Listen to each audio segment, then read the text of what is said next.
Thank you for joining us. I hope your Saturday morning has been good so far. My name is Elena Sweston. I am the current Professional Development Chair for Watson Student Leaders.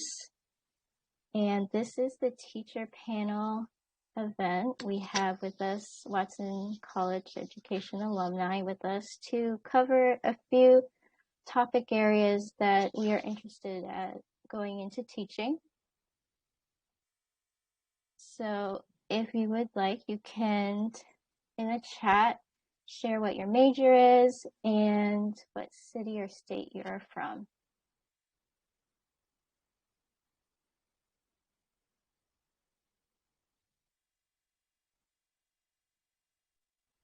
My name's Gracie Shore, and I'm from Wilkesboro, North Carolina, and I am a special ed major. Thank you for sharing, Gracie. My name is Kaylin Overby, and I am also a special ed major, and I am from the Raleigh area in North Carolina. Thank you for sharing, Kaylin. And we have a secondary education. We have some elementary education majors.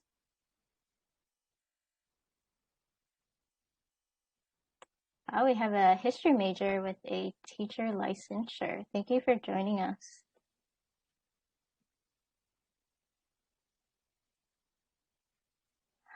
And we have another who is a social work major.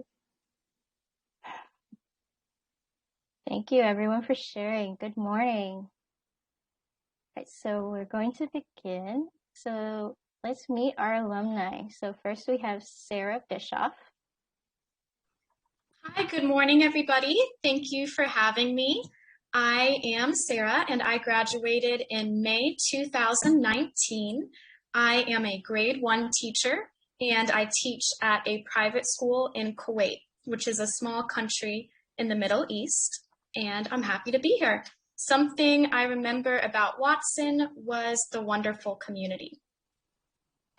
Thank you for sharing, Sarah Bischoff. That's wonderful to hear about your memories and that you actually teach in Kuwait abroad. Thank you. So next we have Brianna Vixnoris. Hey everybody, good morning. I'm excited to be here and talk to all you guys. I am also a first grade teacher at Wallace Elementary. It's about 40 minutes north of Wilmington.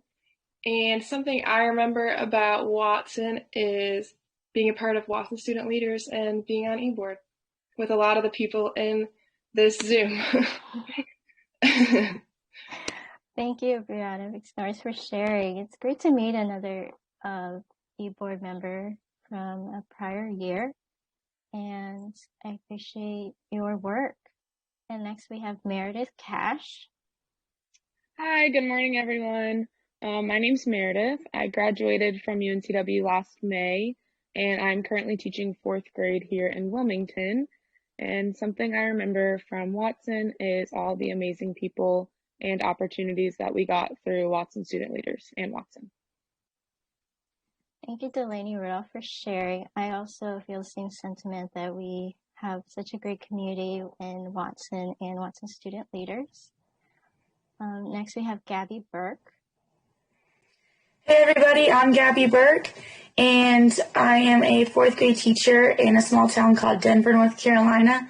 I apologize today if I'm a little slow. I'm swollen from getting my wisdom teeth out, but I'm still super excited to be here and see a lot of familiar faces that I haven't got to see in a while. That was definitely my favorite part about Watson was just the community, like everybody said, the teachers, the people, the Watson Student Leaders, everything like that. Thank you, Gabby Burke, for joining us after getting your wisdom teeth. I appreciate you sharing your favorite memories about Watson, and thank you. And next we have Maddie Bowling. Good morning, everyone. I'm Maddie Bowling. I am currently teaching 4th grade in Charlotte, North Carolina. With everyone else, my favorite thing about Watson, my favorite memories from Watson were with several people on the screen doing eBoard together. Most of us like Brianna said, most of us were served on the same board together. So it's so fun to see you guys and like talk to some current members and get to share our experiences. So thank you guys for having us. Thank you, Maddie Bowling. We are also excited to meet with you and get to know who you are and also learn more about teaching. Next, we have Emily Roll. Good morning, guys. Really excited to be here. I am currently a second-year teacher teaching third grade at Barrowick Elementary in Charlotte. And my favorite memory about Watson was definitely the support I received throughout my 4 years, definitely, and especially that final year. And that was really memorable for me. Awesome. Thank you for sharing, Emily Roll. Before we move on, I think you missed over. Oh, sorry. Did I miss? I'm sorry. And we have Delaney Rudolph. I think my pictures were covering you. Forgive me. Hi, everybody. I am teaching by Fort Bragg in Hoke County. So I have a very diverse demographic in my classroom. I'm teaching third grade math, and I absolutely love it. And I'm hoping to move out of state next year. And something about Watson that I remember is definitely the people. I still talk to some of them daily.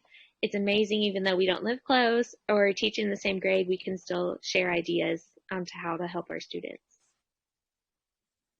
Awesome. Thank you, Delaney. Sorry for skipping you. The Zoom pictures were covering your face. I moved them, so hopefully I won't skip anyone next time. And thank you for everyone sharing about your grades and where you teach and your favorite thing about Watson. So next, we're going to start and cover the 3 topics that we're all interested in learning more about. So we have teacher preparation, post-graduation, and teaching climate. So that could be the climate of teaching virtually or in person. And everyone who has questions, you can either put them in the chat or you can just speak out and ask our teachers individually or just overall. And so the first topic we have is teacher preparation. And in this topic, we have edTPA, licensure, and internship. So do our panelists have any overall things that they have to speak about these while we wait for some questions? So anyone can share how they feel. Okay, go ahead. I can share especially about licensure. So my biggest advice for anyone that's trying to get their teaching license, do it the summer you're looking for a job. I say that mostly just because it makes you very marketable. It shows that after a year you won't, or after those, I think it's a 3-year grace period, that you will still want to be there. You'll still be there in the event that something does happen to the other candidates that don't have their license just yet. It also just helps it get out of the way and you don't have something hanging over your head. And it gives you also really good time. So if you don't pass one of the licensure tests, you have time to try again. But that's my biggest advice, especially for licensure. And also then you can know if you're going to a different state, you can find those requirements as well. And it just gets you one step ahead. Awesome. Thank you. That is also something I was interested in learning more about, is that licensure and when to take it. So do you have any memories or advice during your internship that you would like to share? Anyone? I will share. My biggest advice for all 3 of these things is to just remain calm. Remain calm, because you're going to get through it. It's going to feel impossible until it's done. And then you will look back at it and say, wow, I just did that. As far as internship goes, enjoy it. Have fun. Try things that are outside of your comfort zone, because if it flops, you have your partnership teacher there who is there to support you. Chances are you will watch them flop a lesson as well, because everybody does that. So really just try to build your relationship with the partnership teacher, have mutual respect for each other, and have fun with it.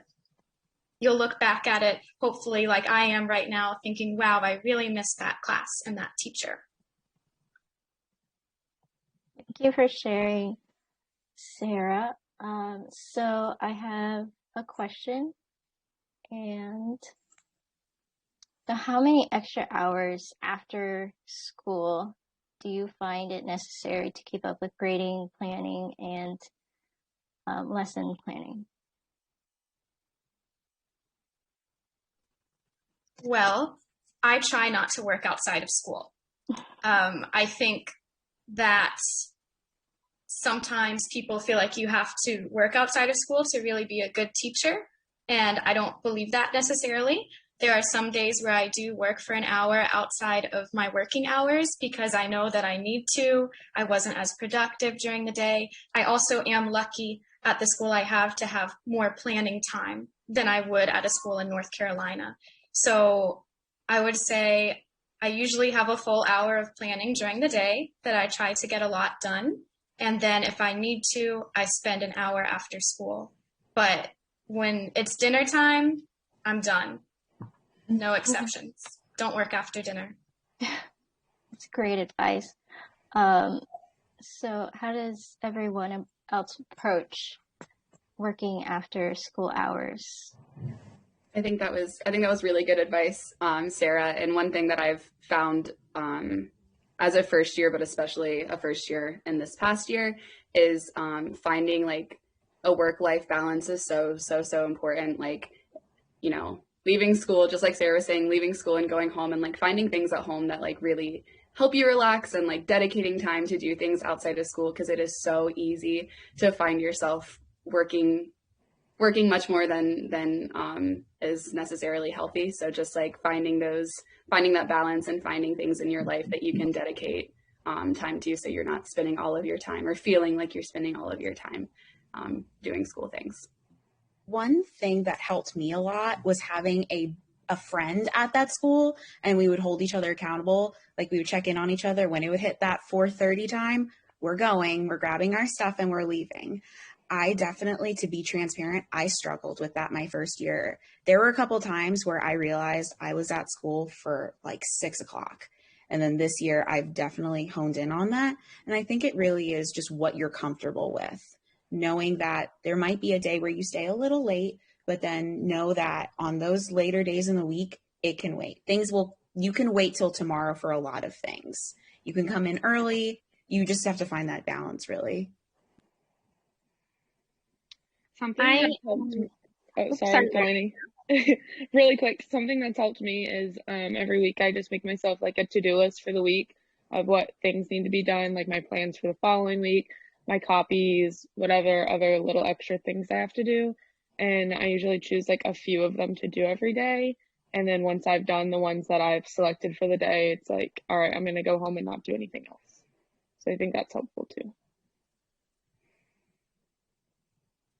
I'm a morning person, so I always get to school a little bit early, but I mostly always leave at 3. I allow myself one day a week that I stay late, make sure I get everything done. And then Fridays, we are teaching online. So it's only about 3 hours of teaching on Fridays. So that's like a huge teacher work day that I get all my stuff done. And I also try to stay ahead.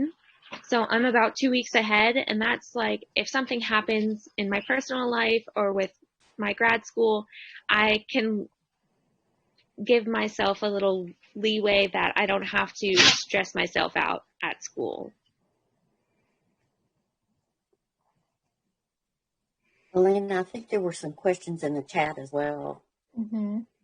So we have a question that says, how different was your internship from your first year of teaching? I think the biggest difference between your internship and your first year teaching is that when you're interning, it's still not your classroom. So I know I felt like you're afraid of stepping on toes, or like if your teaching style is different from your partnership teachers, it's kind of like, I don't know, different. But then once you get your own classroom, it's like, wow, I make all the choices, and like you don't have to worry about, especially in my student teaching, I was worried about having a different classroom management style than my partnership teacher. So it just feels like you have a lot more freedom, at least for me, from my internship to my first year. Do we have any other thoughts before we move on to the next question? I was going to say for both of them, at first it's overwhelming. Like when you're doing edTPA and trying to figure out your internship and licensure and college work, is so much on your plate and you feel so overwhelmed. And I think at first with my first year teaching, I was overwhelmed at first too, just trying to figure out, like what curriculum I needed to do, making sure I could fit everything in for the year. But for both, I think once you get in the groove of it, once you start going, especially your first year of teaching, you're good to go. You start getting the hang of things and getting the flow, and it all works out. I think a big difference that I saw was when you're going into student teaching, the routines and the community are probably already set up. And when you are starting out the school year as a first year teacher, you have to create that community and set those rules in place. So for me, I didn't know how to do that because that's not something that I had ever really had to do in a classroom before. So just ask lots of questions from people that you know, teachers that you know, to help make that smooth. I was going to say something very similar to Sarah. Okay. My biggest anxiety when I was teaching was the first week of school, because I know for me and all of my field experiences, I never really got to see a first week of school, and I didn't know what that looked like. So really don't be afraid to lean on your teammates for that have seen a first week of school. Ask them what they do, what happens in certain scenarios. Don't be afraid to ask questions. I was someone that would go into my partner teacher across the hall and ask 1,000 questions, and she loved it. So don't be afraid to ask questions either during that time. Awesome. Karen, did you have a question? I just had a really quick follow-up in this same vein, which is in the internship, what is the balance of power, so to speak, between you and the partnership teacher? Who does what? How is it determined? And how much is the intern actually responsible for in the planning and delivery of the lessons versus the partnership teacher? So I'm actually in my internship right now with special ed. And the way that we have it set up is it's kind of a timeline. Like you start out just kind of getting comfortable in the classroom. And then as the weeks go on, you do teach every lesson. You do the planning, attendance, like all of that. I took on one subject at a time. So I think I started with either social studies or science because I was not as stressed. And I took that on first. And then every week we added on a subject until I was full-time teaching. And then the pandemic ended my internship early. Oh, I'm sorry, Meredith. I'm going to share the next question, and the questions are about edTPA. So we have a question that's, could you share your experiences with edTPA? And one person says that they're learning about edTPA, but they've been told it's unnecessary. And I think they're just interested in wondering your thoughts about edTPA.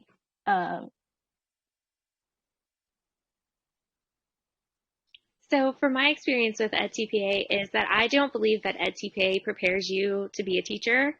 It's not a good judge if you're going to be a good teacher or a bad teacher or effective teacher, but you kind of have to do it.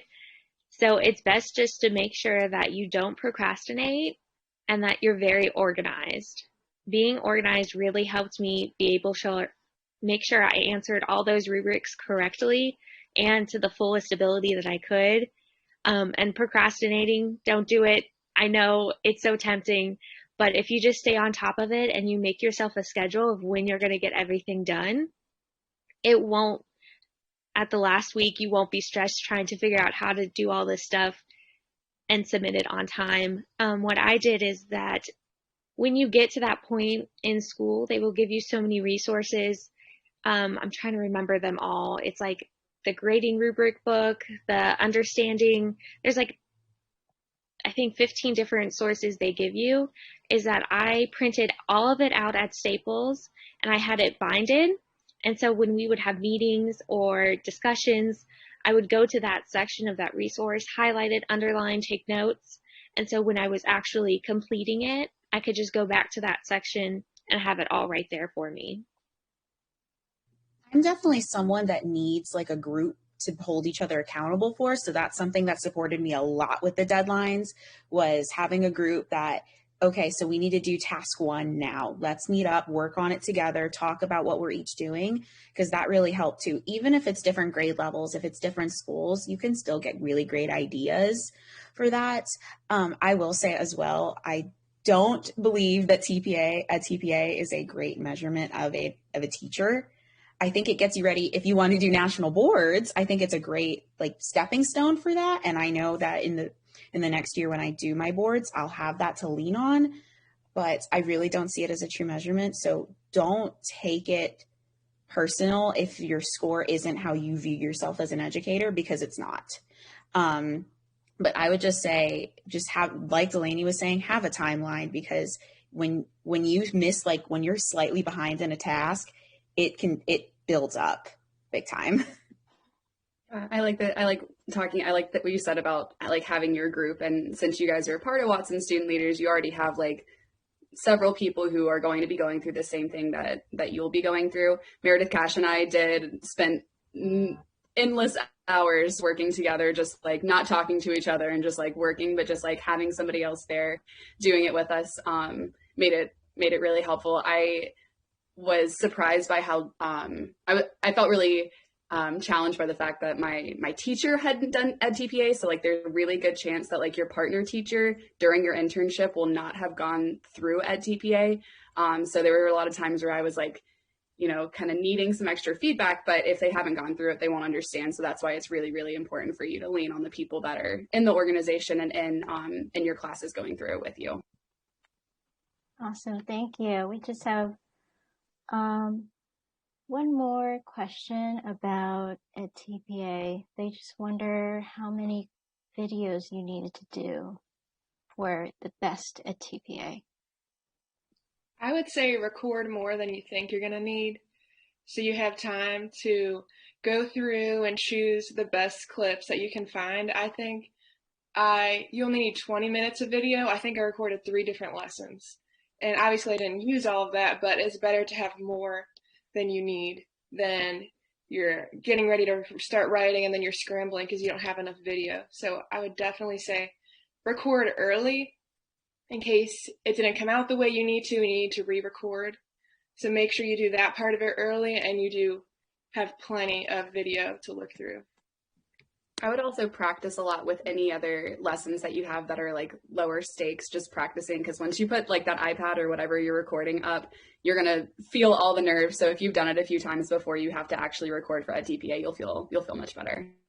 And your kids will notice it too, because I set up the iPad for recording, and it was the first time that the iPad was recording, and all of the students are not even looking at me. They're just turning around and waving at the iPad. So get your students comfortable with the recording as well.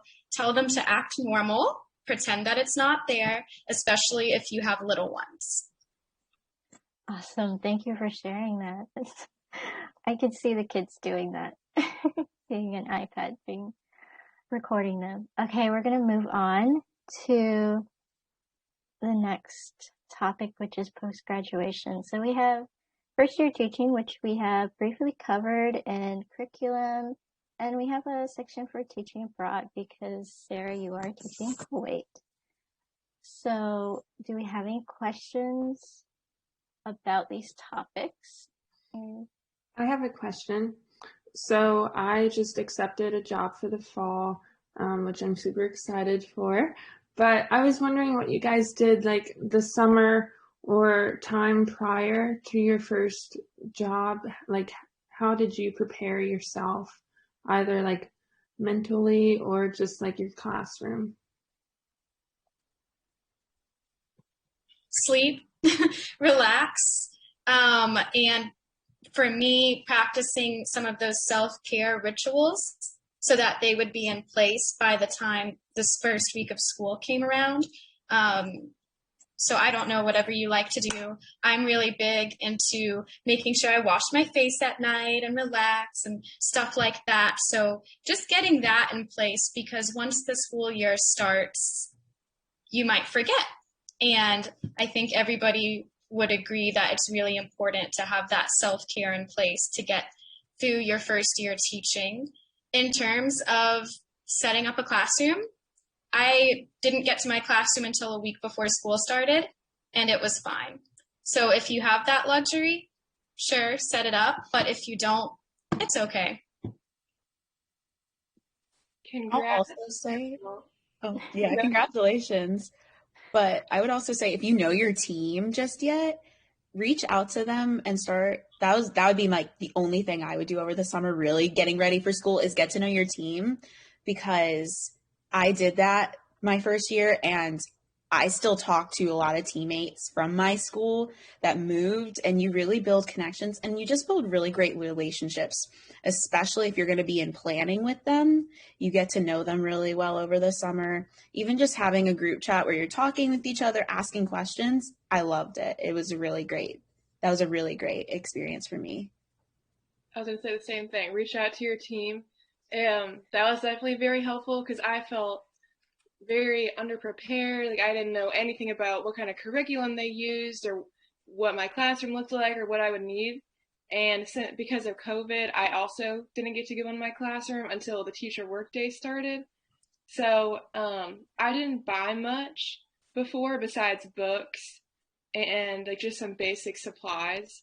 But I would hold off on buying most of what you need for your classroom until you get in there. But it definitely helped getting to know my team before and just asking them about what I could be doing to prepare, because they're the best people who would know for your specific school.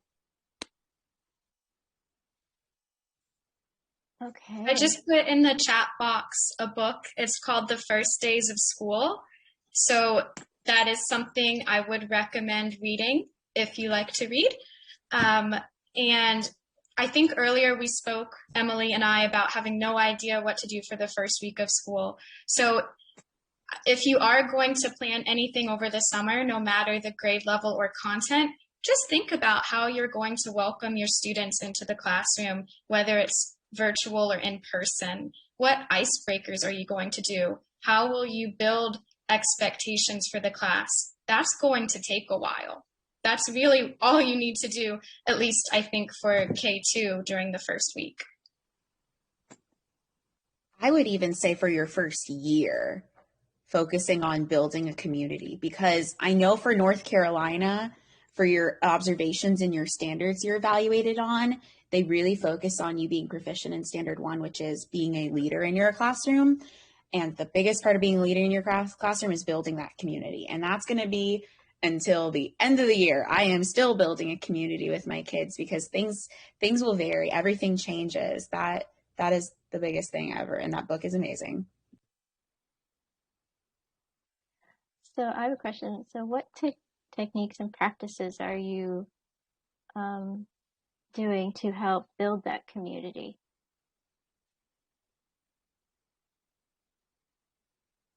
So I work with all English language learners. So one thing for me when I'm building that community in the beginning of the year is communicating a mutual respect, and that there will be things we do not understand about each other, and that we're going to respect that anyways and feel comfortable asking questions.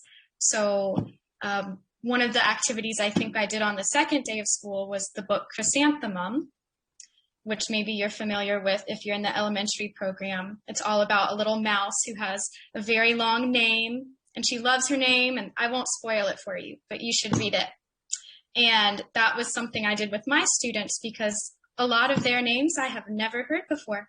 And my English-speaking tongue took a while to pronounce their names correctly. But just things like that, welcoming your students, growth mindset activities are great. I think telling them that it's okay if we make mistakes, especially in this unusual pandemic time. You just want them to feel comfortable. Awesome. Thank you for sharing that. I agree that respect is definitely the first pillar of building that community. And something I was interested in, and anyone's can share right now in the chat or out loud, but I have a question about teaching abroad. So this could be for anyone, and specifically Sarah's. Did you choose to teach abroad initially, or was that something that was offered to you that you felt you were going to go and experience as a new teacher? Can you clarify your question? So did you initially want to teach abroad when you Yes. graduated, or were you offered an opportunity and you went to teach? I would say since my sophomore year, I wanted to teach abroad. And Watson used to have a program where you could do part of your student teaching in Kuwait. So my sophomore mind really grasped onto that and had my heart set on it. And then that program was no more. So I literally just Googled that school, and this is horrible, but there was a middle school PE opening. So I just put my resume in and said, I'm not qualified for this, but I want to teach at your school. So yeah, the rest is history. So we have a question about curriculum. So did you have a lot of choice in your curriculum, and how much is it standardized by your school district? It really depends on the district, because I know CMS, we use in elementary and I believe middle now, we use a curriculum that was provided us for literacy. It's called L curriculum. And it really depends also on your school, how much you use of that, because this curriculum is very, like, you could follow it to a T. It has a script. It has all of those kinds of things. That's something definitely you figure out with your team and your school and your district. If they provide you a curriculum, usually a lot of your administrators will say, make it your own, add a little more to it, especially because not a lot of curriculums I've noticed are standards focused. And that's a really big thing, especially in the 3-5 band, is that they're standards focused, because that's a big thing with testing grades. For my county, the curriculum is very set.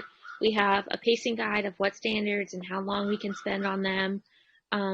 The definitions of the math vocabulary is given to us. We got resources given to us that we're supposed to use. And we also have resources like Classworks and MobyMax that we have to use in our classroom, even though for math, they don't align with the standards. So sometimes it's pretty difficult to be teaching the standards, but then have to use resources that don't actually align.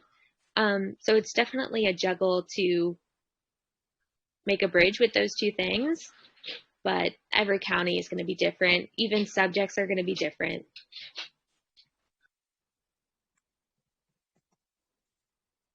Thank you for sharing. Do we have any other thoughts about this question concerning curriculum?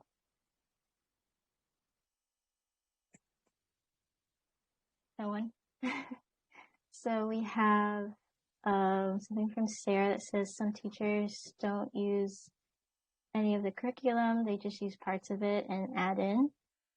And this can help make the lesson planning easier by implementing some parts of the other curriculum. And Meredith says that she teaches in Wilmington, and the curriculum varies by school.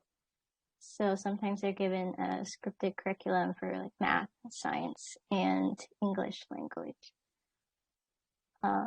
Okay, so we're going to move on to the next topic, which is the teaching climate. So we have teachers and parents, current and post COVID-19, and the personal experience, which could be ranging from, of course, being a student at Watson to currently being a teacher. So do we have any questions for these topics? So how do you deal with upset parents? I'm just going to bite the bullet. Get it in writing. Have any conversation you're having with a parent, email. Do not do it over the phone. If anything, make sure you have that. If you anticipate it's going to be a hard conversation, carbon copy or blind carbon copy, maybe an administrator you feel comfortable with on the email. I always put my assistant principal on there because I know he will advocate for me. Or if it's a difficult conversation in person, there is nothing wrong with having your teacher friend next door stand like in her classroom while she's planning her day, or even having another teacher in the room, or having an administrator in the room as well. It's just, as long as you have someone else in your corner, it will feel a lot more comfortable. But definitely, if you anticipate that, have it in an email, so you know that your voice is what you're saying. You won't be held against your own words. And if a parent says I'm sorry, go ahead. Oh, you're fine. If you're teaching in North Carolina, you'll have a mentor for the first 3 years. I would definitely say utilize your mentor. I've definitely had to use mine to help me communicate with some parents with some difficult conversations this year, but definitely, just in general, utilize your mentor. I'm very lucky because mine is right next door to me, so I'm always in there asking her for help, but that's why they're there. So make sure you are utilizing your mentor for things like that. And like Emily said, make sure you document everything. Even if it is a phone conversation, I have for certain students in Google Docs, I talked this date, this time, this is what we said, just so you have that in case you need it. Yes, definitely. Like they both said, always have a paper trail, cover yourself, and kind of going along with what the line of conversation is. If a parent or someone does say something very rude or confrontational to you, ask them nicely if they can repeat it, and they probably won't, because they'll probably realize, I shouldn't talk like that. So whatever, I know sometimes I've left a meeting and had to like go wipe my eyes, but in that meeting, just smile and can you say that to me one more time? I didn't catch that. And just remain calm with it. When you're talking with parents, always ask them, hi, how are you? Just be really nice. That's a really good piece of information, Sarah, that I'm going to take into my practice in the next couple of weeks. That's an excellent piece of advice. One thing that I learned or heard actually in Watson student leader events when I was still a student was part of establishing your positive classroom environment and establishing positive relationships with parents is to not only message when they're students, when you're having issues with their student, or only message whenever there's an issue. I have tried to make it a really big point throughout this year to send several messages with positive things as well, like your student did a really, really great job with this today, just so when an issue does come up, or if an issue does come up, it's not the first time that they're hearing from you, and it's not the only thing that they hear is the things that are not going well with their child. So it's been really, really helpful with my relationships with my parents. Would any of you recommend doing weekly emails out to all parents just to give an overview or things like that? I actually do that. Yes, do it. Yeah. It definitely helps. Yeah, so. And I have both of my roommates are also teachers in CMS, and you might find that your school uses a specific type of program, or there might be an app or something that you use, and it'll make it much easier than like sending out maybe, I don't know. It's the same thing as emails, but some schools might have like a specific program that they use that makes it a little bit more user friendly to communicate with parents.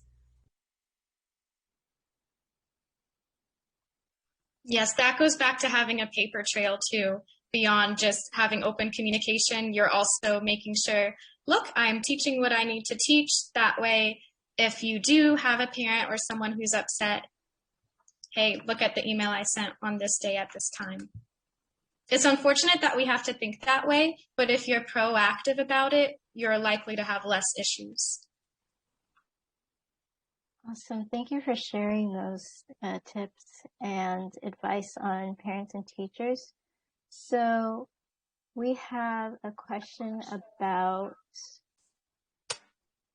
what has been the hardest thing about teaching. This is not related to COVID, but it can be if it's applicable.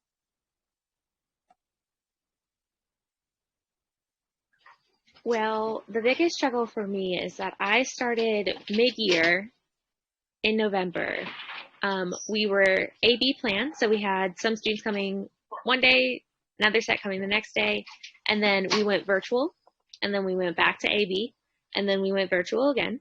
And now currently we are all back in the classroom. Some of my students, my roster has changed about 9 different times, and it's changed so much. Some of my students on my roster have seen 7 different teachers this year.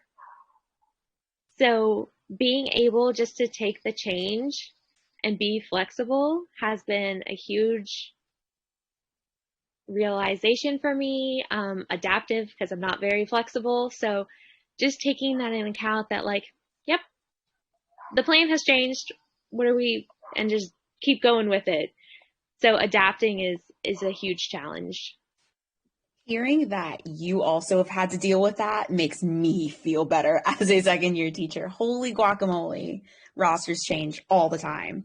But my biggest thing is I am my biggest critic, and it's so easy to compare yourself to the teacher down the hall that's been teaching for 15 years. And they on the surface, it looks like they have everything together. Their room is beautiful.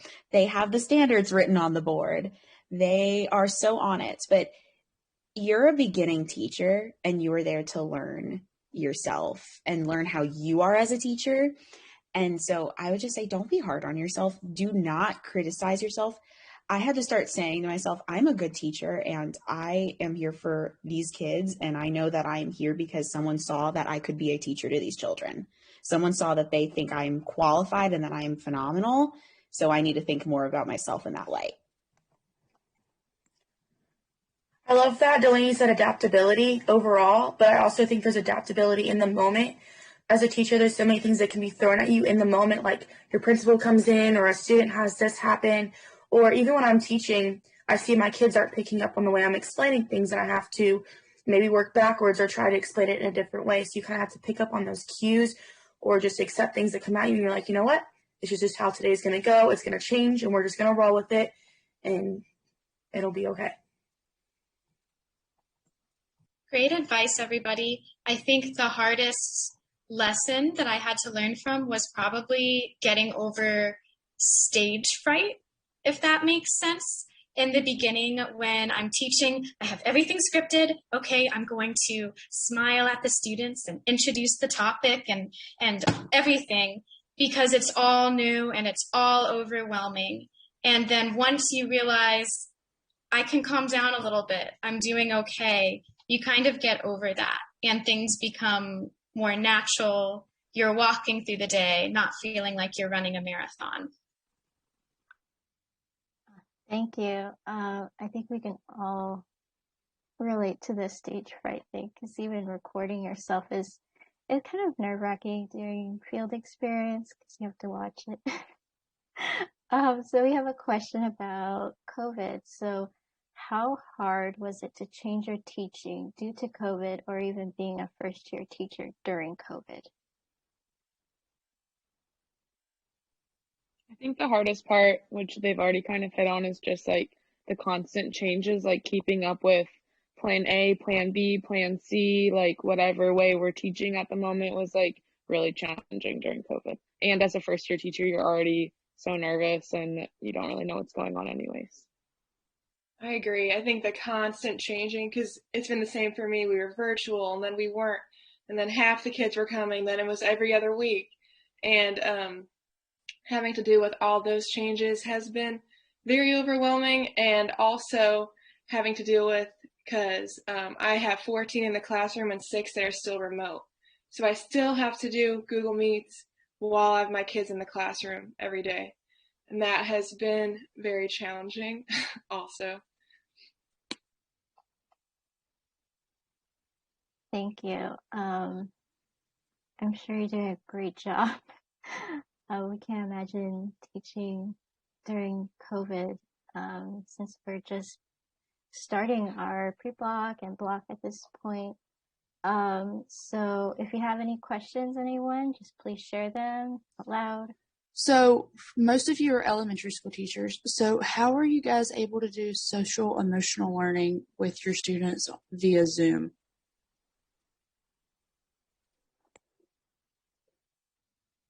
I remember the first week of school for me, I was fully remote at that point, and we still were trying to do morning greetings. So, like, each person would say, "Hi, my name's so and so," and then they'd all say, "Hi, so and so," and they knew it was silly and they kept laughing. But, like, I think that's the biggest thing is making it still funny. It's okay to laugh at something if it's silly. Like, I think that was the biggest thing for them is they still were able, as long as you're still able to make them laugh and really just making light of a situation, knowing that it's silly, knowing that it might be a little ridiculous, I think was really great for us, was knowing that this is very different, acknowledging that it is not what we're used to, but knowing that we're still going to have a great time and we're going to have a good experience, I think was big.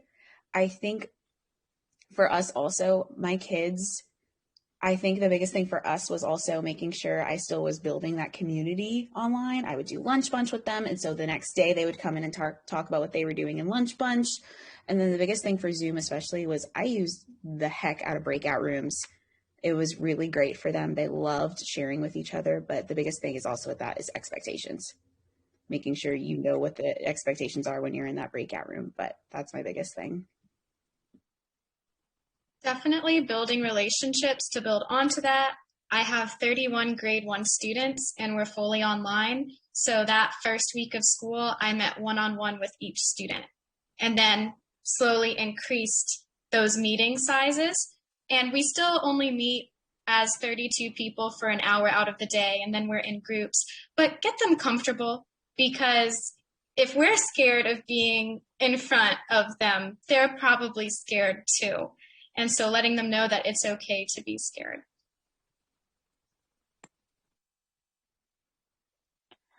Awesome. Thank you for answering your question and sharing your advice.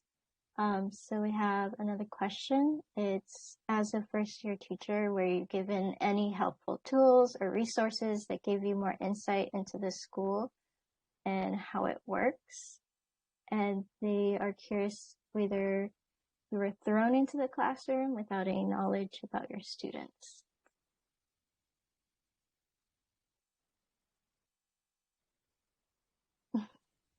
I felt I can talk about my school all day long. I love my school. I love my principal. We did a lot of there was I think there were like 15 new teachers new to the school that came in, and 3 of us were first year teachers. So there was a lot of conversations that happened at the beginning of the year to kind of get everyone adjusted. One thing that I have learned, just like first year in general, like the beginning of the year all the way to wherever we are in April somehow, I don't know how we got here, but up to this point, just like there is never going to be a point where you feel totally prepared. Like you are not going to like walk into that classroom feeling totally prepared on the first day. You may not even feel it like halfway through the year either. And that's just something that I've had to accept and embrace. Like it's the whole year, and probably the first few years are all about like learning and growing and like getting adjusted to everything. But just trying to make those connections with the people at your school already. And you're going to learn your students, and it's going to feel a lot like you're being thrown in. But you learn to be comfortable with it and to embrace it and to like find ways to use it to be successful in the classroom. So I would say you're definitely thrown in. If you start mid-year, you're thrown in to the deep end. I was hired on a Friday, started Monday, just kind of had to wing it for the first week. It took me 3 months to find where the cafeteria was. When you're looking for a job, make sure you really look at the district and make sure that they have a good BT program. I don't want to talk bad about my county, but I don't have a mentor. I had to find one who would be willing to help me. And you have to be willing to advocate for yourself and know that if the answers are not given to you, you have to find them so you're able to help your students and advocate for them. When I was in college, I kept like a resource book of everything that my teachers had told me, which was awesome until COVID hit and I thought I would go back to the classroom. And my internship still has that notebook. My internship teacher still has that notebook. So that's fine. So I was completely starting from scratch when I started. And that was hard because, again, you're just thrown in. But as I collected resources, I organized them into like a Google Drive. And I wrote tips to myself. So like if a lesson didn't go as great as I wanted to, I like, okay, so next time here's what I'm going to do better. And then you build on that for each year that you teach.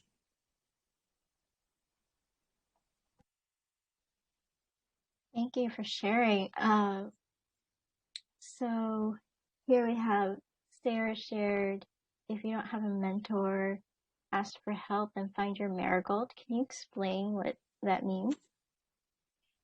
Sure. There's some article online if you Google "Find Your Marigold Teacher." Read that. It's all about, the marigold flowers are planted and they can help other plants, right? So find a teacher who's going to support you. And just like in any job, no matter where you are in the world, there are going to be people who you don't work well with, who suck some of the sunshine out of your day, and just wish them well and stay away from them. Surround yourself with teachers who will help you. Awesome. Thank you for sharing that, Sarah. I love that. So we're going to move on to the next slide, which is just questions. Does anyone have any questions that they want to ask that are education or teacher related? This is a great time to share them in the chat or out loud. Are any of you currently working cohesively with professional team? In other words, PLCs. Are you all in PLCs, or are some of you and some of you not? I'm just curious as to how much school districts actually implement the PLC option.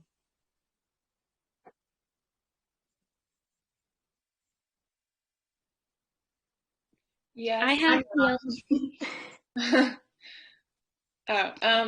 yes. My team is very cohesive. We're always working together, planning together, all teaching pretty much the same thing. We're required to meet once a week, but we definitely meet more than that, especially with Fridays being remote. We at least meet twice a week and pretty much spend the whole day on Fridays planning together. But yeah, PLCs are very big for my school and also required.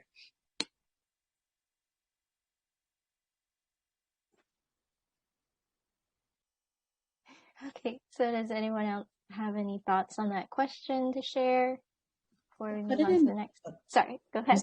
I put it in the chat. I said that it really does depend on your school. We meet with our PLC daily. We're only required to meet twice a week, but we meet daily.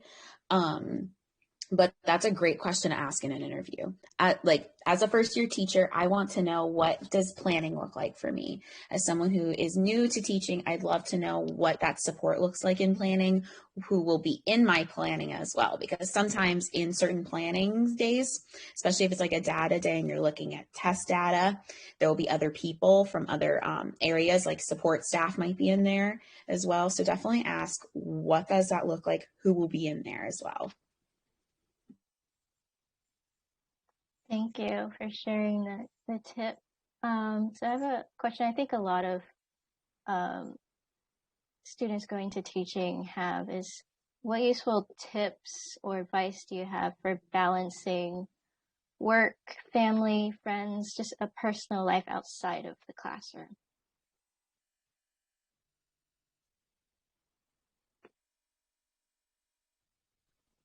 Like I mentioned before, having those routines in place. For me, it's journaling. So I have that time every day, and then I close my journal. If you have an iPhone, there's a bedtime feature that helps me go to bed on time. Because if I don't go to bed on time, my day might not be good the next day. That's some advice. And lean on your friends, of course. It's good to have friends that you work with. It's good to have friends that you don't work with too, so that you're not talking about school all the time outside of school. Yes, times 1,000 to Sarah's advice about having friends outside of your profession, because sometimes you don't realize it, but you will like not stop talking about your day at school. You won't stop talking about the kid that was just saying, I don't want to do my work today. And then you start to almost like drone and almost, I don't want to say start complaining, but you just, sometimes you get into those pitfalls of being negative, and it's good to have, it's okay to be frustrated with that, but definitely I think that helps you have a cutoff to when you are done with talking about school. Awesome. So we have time for one question. I would like at least one or two of our panelists to answer this quickly. Is what are some things that you found to be necessities for your classroom?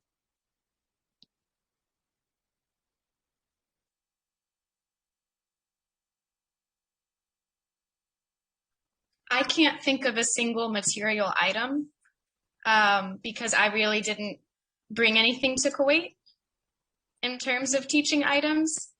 So I can't think of a material item that you have to have. There are things that I like to have, but yeah, I'm sorry. I don't know if that answers your question, but don't spend all your money in the Target dollar section. Just don't.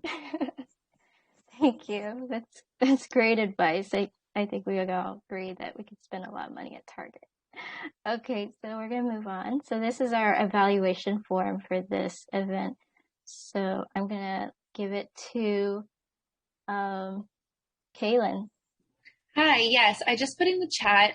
We are doing a feedback form, so everyone who attended today, if the panelists want to fill out the form, you can, but it just helps us kind of get feedback for the next time we want to do something like this.